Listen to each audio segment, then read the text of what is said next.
যখন জমিটা গুলো বিক্রি হয় তখন 8 ফুটই করে দেওয়া হয়েছে। হ্যাঁ, তখন যদি এরা 10 ফুট অন্তত করতো, পুরো একটা 4 চাকা হুড়ুর করে ঢোকে। আর এই রাস্তাটাকে জয়েন করার দরকার আছে।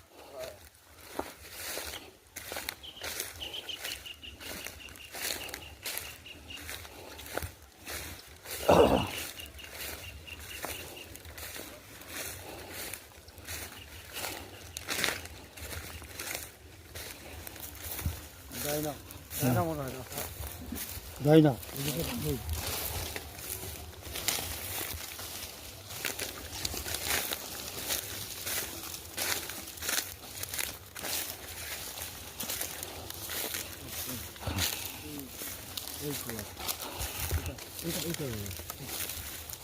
এইখান থেকে রাস্তা ওই যে একদম যাবে।